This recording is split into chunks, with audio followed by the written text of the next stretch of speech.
Hola, mi nombre es Odalis Marmolejo y ellos son mis compañeros, Michelle Salvador y Benjamín Martín. Somos de la Escuela Preparatoria Guadalupe Victoria de cuarto semestre y hoy les vamos a hablar sobre un tema muy importante ya que está en todo nuestro entorno, la temperatura y el calor.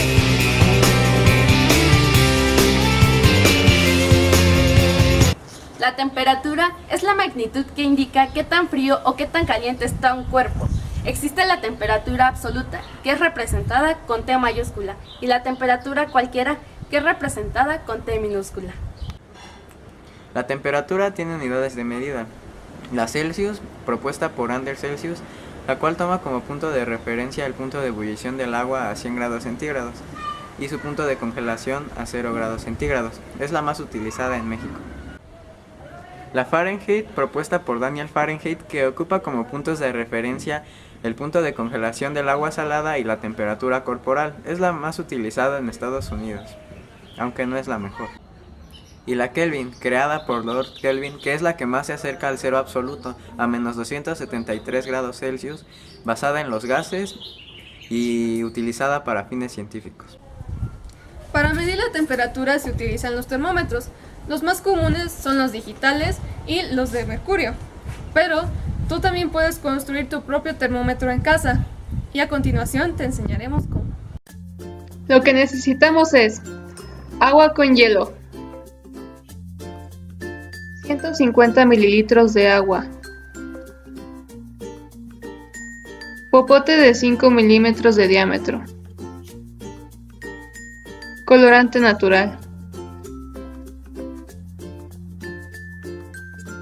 50 mililitros de alcohol a 96 grados. Botella de plástico con tapa agujerada. Plastilina. Marcador. Y listo. Estos son todos nuestros materiales. Ahora procedamos a armarlo. Lo primero que vamos a hacer es agregar el agua a la botella. Agüita, agüita, agüita. Toda. Ahora agregamos el alcohol, pero este paso puede ser opcional ya que con él o sin él los resultados son muy buenos. Lo siguiente es vertir un poco de colorante vegetal en nuestra mezcla.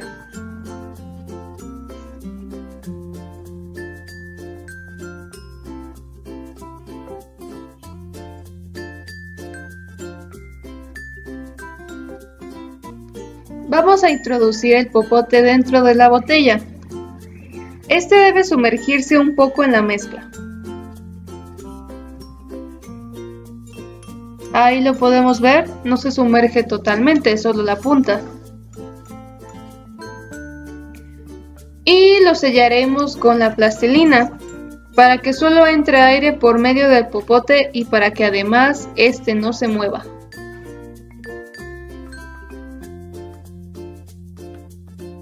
Y listo. El siguiente paso es introducir la botella dentro del agua con hielo. Le agregamos los suficientes.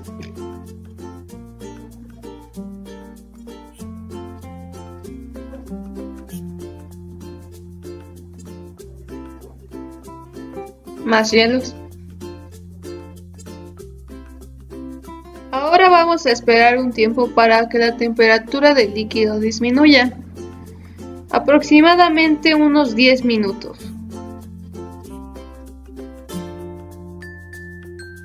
Pasado el tiempo, sacamos la botella del agua con hielo. Como podemos observar, el líquido ya subió un poco por el popote. Así que hacemos una marca, la cual es la de los 0 grados.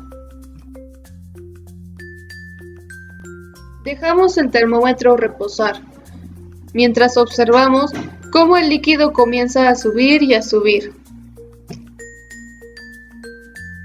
Nosotros hicimos varias marcas para no perdernos de la altura máxima, ya que esta será la temperatura ambiental.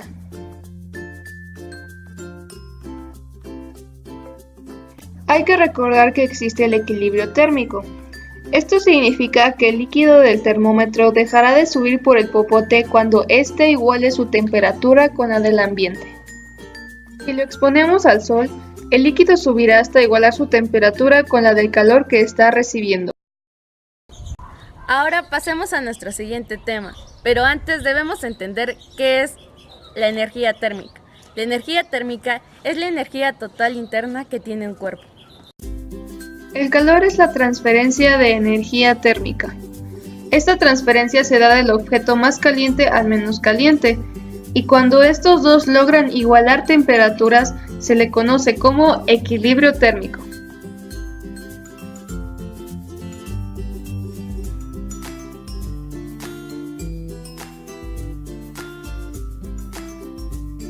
El calor se mide con distintas unidades.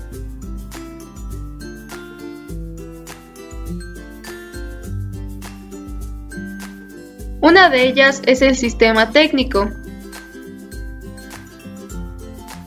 que utiliza las calorías, las cuales son la cantidad de calor necesario para que un gramo de agua aumente su temperatura en 1 grado centígrado. Otro es el sistema internacional,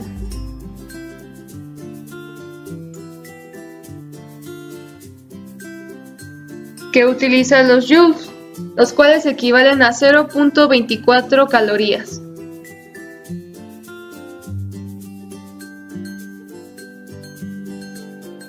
El sistema inglés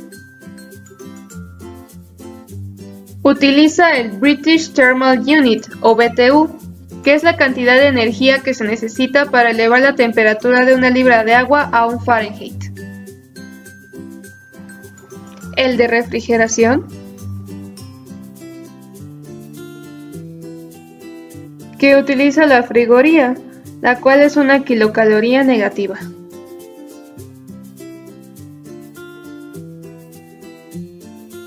Y por último, el sexagesimal, con hercios como unidad de medida.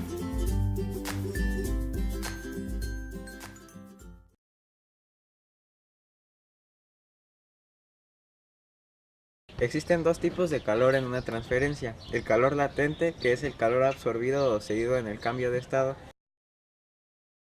Esto se expresa como L es igual a Q sobre M, donde L es igual a calor latente representado en joules sobre kilogramos, Q es igual a calor representado en joules y M es igual a masa representada en kilogramos. Y el calor sensible es el calor absorbido o cedido por un cuerpo al variar su temperatura. La transferencia de calor se puede dar de 3 distintas maneras: la conducción, la radiación y la convección. La conducción es un proceso mediante el cual el calor se transmite directamente a través de un material sin ningún movimiento neto de la materia. Un ejemplo es cuando metes una cuchara en agua caliente y el calor se transmite a través de la cuchara. La radiación, proceso por el que los cuerpos emiten energía que puede propagarse en el vacío mediante ondas electromagnéticas. Por ejemplo, la radiación emitida por el sol que nos llega en forma de calor. La convección, proceso por el cual el calor se transfiere a través de un fluido por el movimiento del mismo. El calor afecta a toda la materia. Uno de estos efectos es la dilatación térmica, la cual es un aumento que experimenta en sus dimensiones un cuerpo cuando incrementa la temperatura combinada con una presión constante.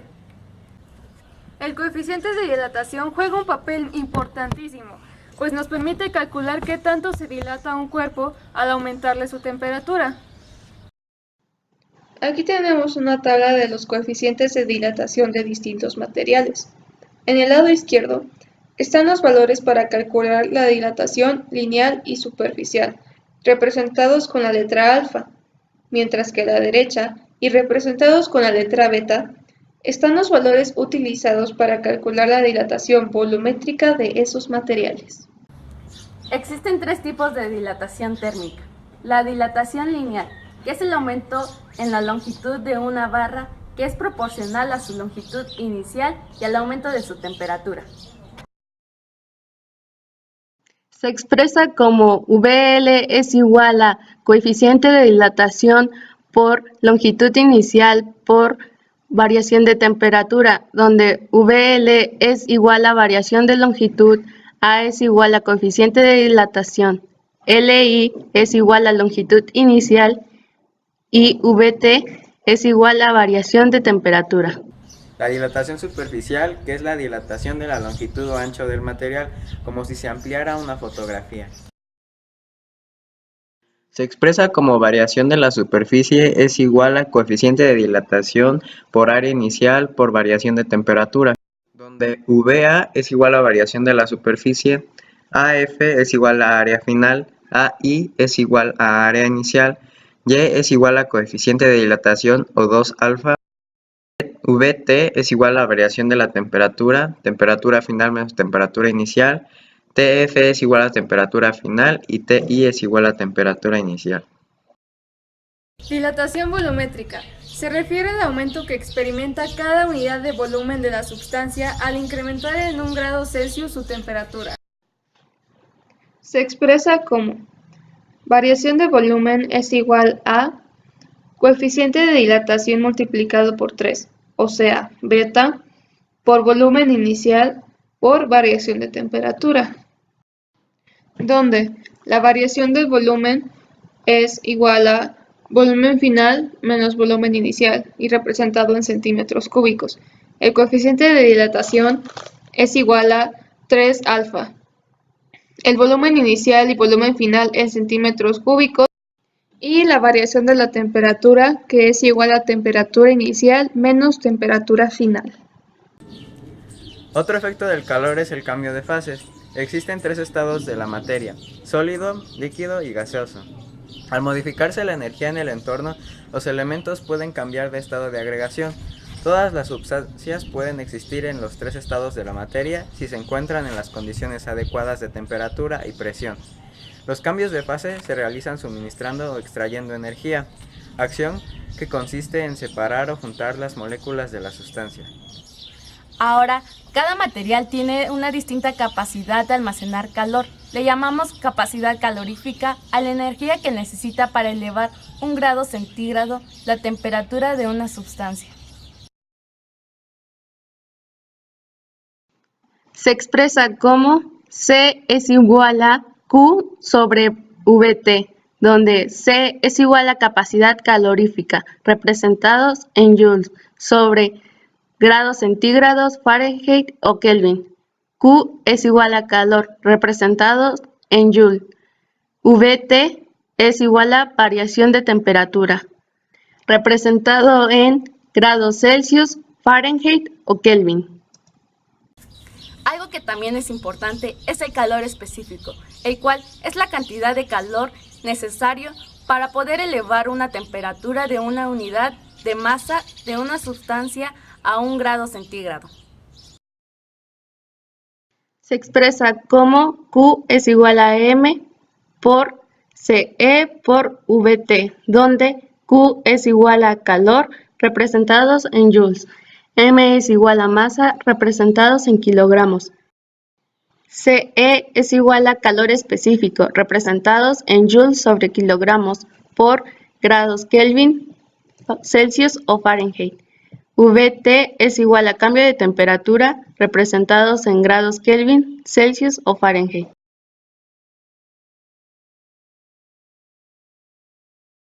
Hay 2 tipos de cambio de estado. Los cambios de estado progresivos son aquellos que se producen con absorción de calor y generalmente van acompañados de un aumento de volumen. Ejemplo de estos son fusión, que es el paso de sólido a líquido. vaporización, Que es el paso de líquido a gas. y sublimación. Que es el paso de sólido a gas. Cambios de estado regresivos son aquellos que se producen con desprendimiento de calor y generalmente van acompañados de una disminución de volumen. Solidificación. ¿Qué es el paso de líquido a sólido? Liquefacción.